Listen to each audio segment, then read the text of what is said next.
This is one of those piano mutes I was talking about.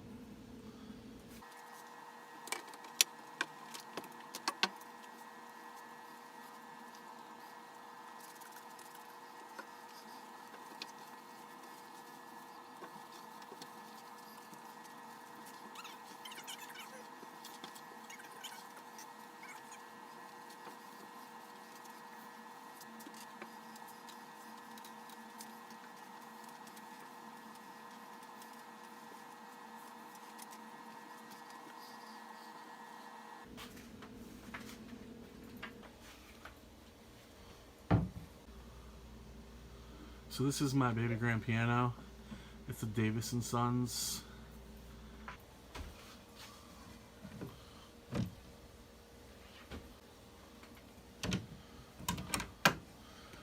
So as you can see over here, this doesn't lift. This doesn't lift the whole way up.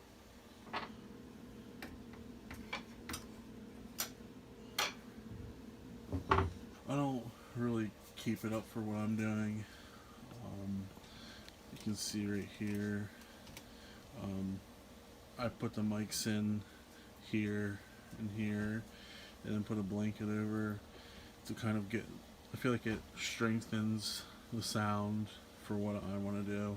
Sometimes with the piano mics underneath, but occasionally I'll lift the lid up and I'll put a whole bunch of blankets on top of it and then put the mics inside, but experiment with the sound. But right now this is how I've been doing it and I've been liking the results, but I kind of change it per song whatever I'm looking for.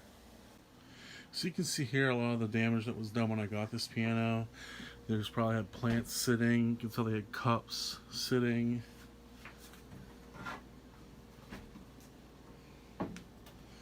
Down there you can see there's another cup mark. And then if we go here, that was pretty much about the most damage. I mean, you can see there's some wear, but over here, you can see there's some more scratches on the side. That happened when moving it. You know, we tried to have blankets and stuff, but with moving it, it just kind of happened. And then when it was in storage, between when we moved from our where we were last to here, it was in storage on its side, so some of that came from that as well. You can open it up here.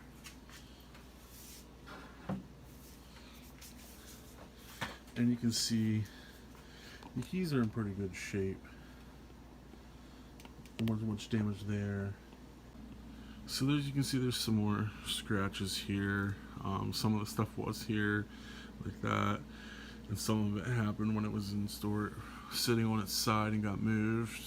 Another thing, when I moved it here, when we moved it from one side of the room to the other, these legs and the bolts, I don't know if it's from being so old and worn or what, but they've worn out, so it's not really the sturdiest. I've tried to get those screws in there pretty well, but some of them are still a little wobbly, so that's kind of worries me sometimes, being a baby grand piano. But it's in fairly good shape. But the main thing is the tuning. That holds up, tunes well, so that's all that really matters. You know, the cosmetics isn't that big of an issue for me. So what I could find out about the Davis & Sons brand, I found it on antiquepianoshop.com. They were established in the 1900s, and they were controlled and manufactured by the Weaver Piano and Organ Company in York, PA, which is about 40 minutes south of where I live, so pretty close to York, PA. The Weaver Piano and Organ Company manufactured pianos from about the 1870s until about the 1850s. So from what else this antiquepianoshop.com website says, is that in the Great Depression, like a lot of other piano brands, American piano brands, they were discontinued. So this piano, I guess that dates it back to the 1930s. I couldn't really find much info on it, but it was manufactured sometime pre-1930s. And seeing that the Weaver Piano and Organ Company only lasted to the 1950s, this piano is, definitely over 60 years old. So, I like vintage instruments, so that definitely, puts vintage onto that.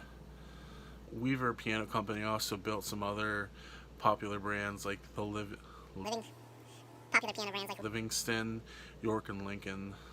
So if you want more, you can go to the antiquepianoshop.com, check out their stuff. They're a company out of Tennessee. They got a lot of cool instruments for sale up on there, and some history on the different companies and whatnot. So it's a pretty cool site if you're looking for information on piano companies that you can't really find much anywhere else. Check that out. So I've been wanting to do this video for a while, obviously because the piano is the main sound and my main instrument. This baby grand piano is the main piano featured alongside my upright Wurlitzer, which I'll go over in another video.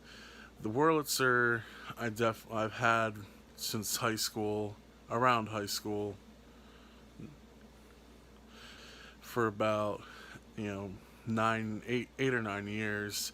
So I'm definitely really comfortable with that. That one has some cigarette burns and stuff, cigar burns, because it was in a VFW. So that thing has seen some years to it as well, and has some discoloration on the keys, but I'll go over that more in another video. But these are my two main pianos that I use. So I do have some other ones that I plan to use as for some other sounds, attack piano and whatnot. So that wraps up for today. I hope you enjoyed the brief history on the Davis & Sons baby grand piano, and like and subscribe for more. Thanks.